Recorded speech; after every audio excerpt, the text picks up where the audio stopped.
Hey nerds! This is just at the seat. We just saw a late night showing of La La Land. which I have to admit was phenomenal. It is really emotional. It's a musical that Works. it's just as cringy as every other musical. If you don't like musicals, it's the same cringe. The moment that you're like, haha, it's like, sit your ass down. It's very theatrical, but also is framed like a play. I don't know about that. I mean the shooting of the movie, like the blocking. Oh, okay. Yeah.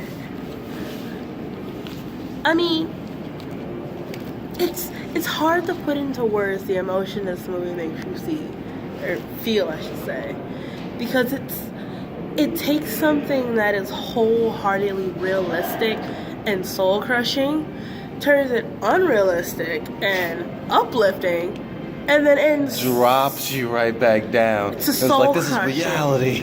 And it's like, dang. All while keeping the Ah. what was it? Keeping the feel of like an old musical, like not of the 21st century, while actually being set in the 21st century.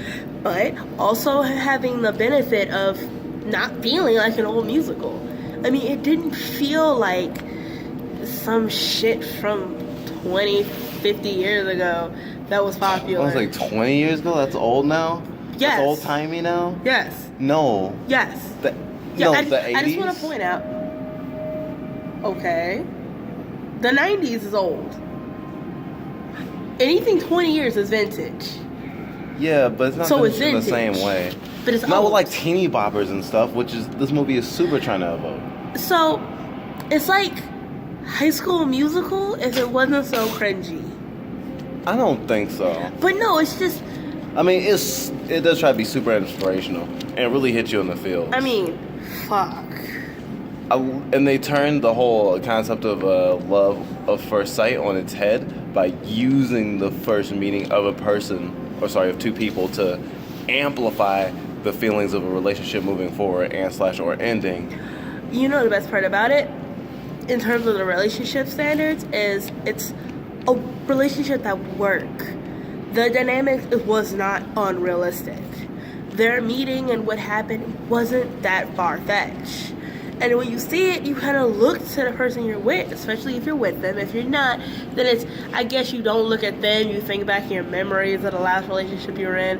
Unless you're forever alone, in that case you think back to your body pillows. But you know, you understand the sentiment of the fact that you look back and like, could I have met my partner this way?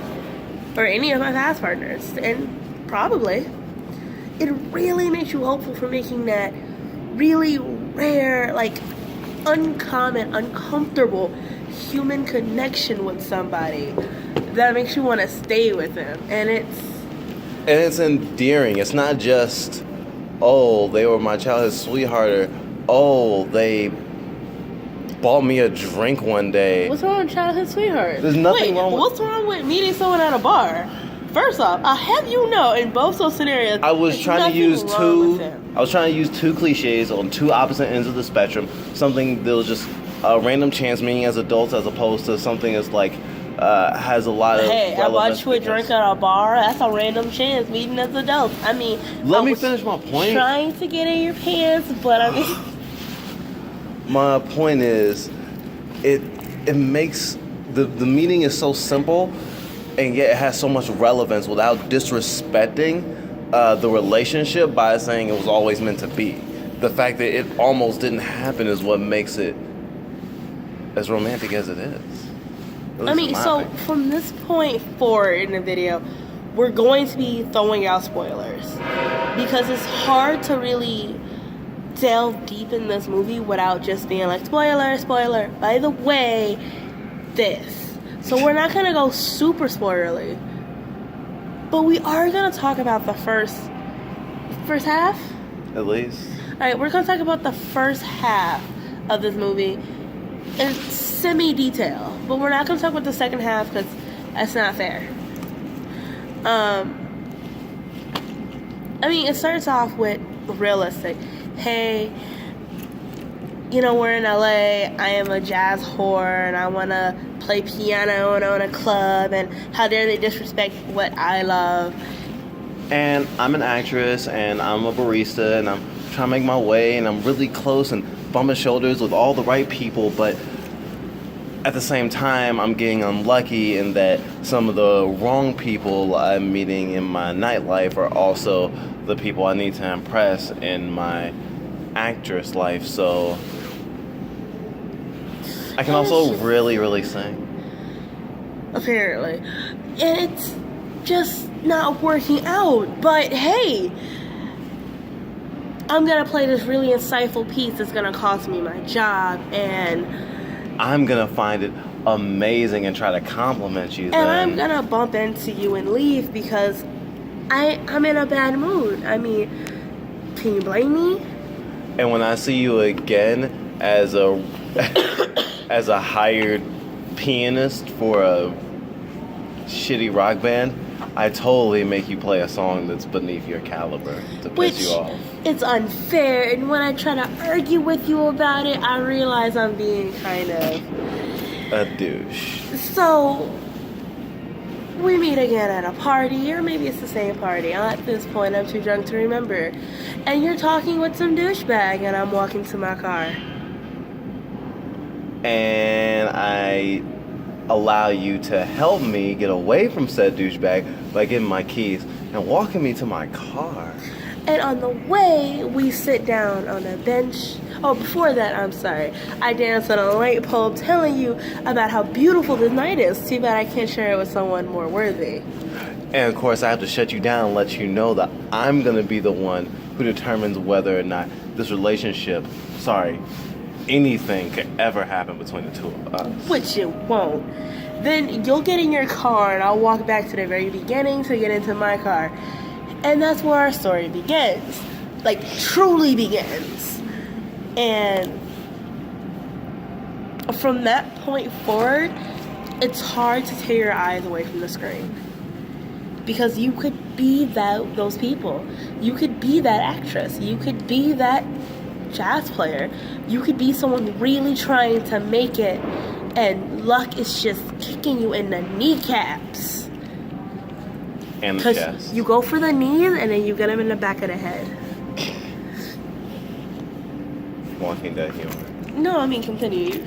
Oh, so we make plans to do research. Whoa, wait. We're gonna pause the step by step, because while that was fun, not really just at the seat material.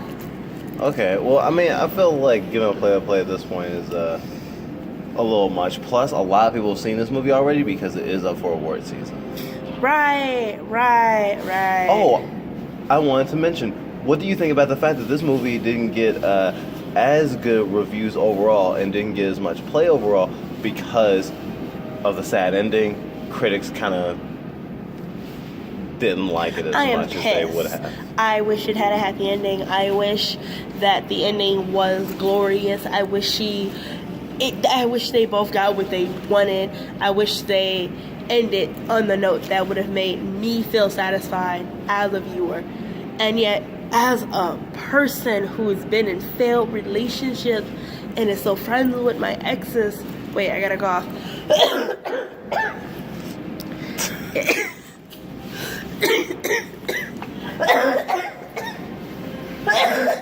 Oh my god, I'm gonna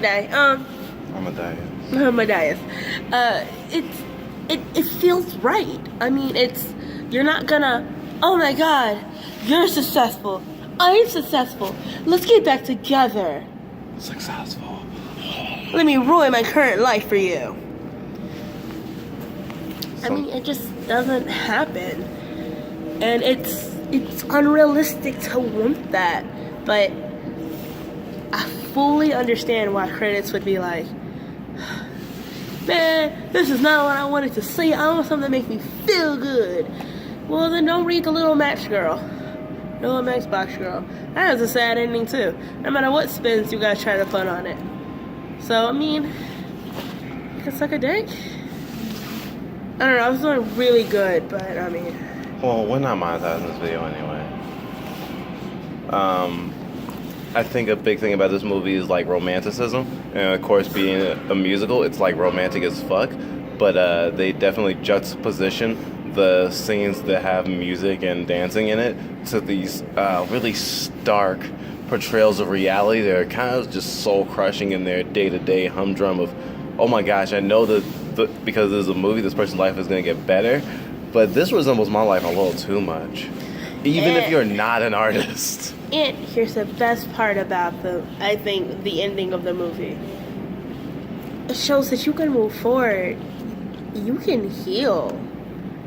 And you don't have to be a douchebag. To every person you in the relationship with? Yeah, I mean, it didn't work out and shit happened, but I mean, we can be friends and it doesn't necessarily have to be the friend zone. It's just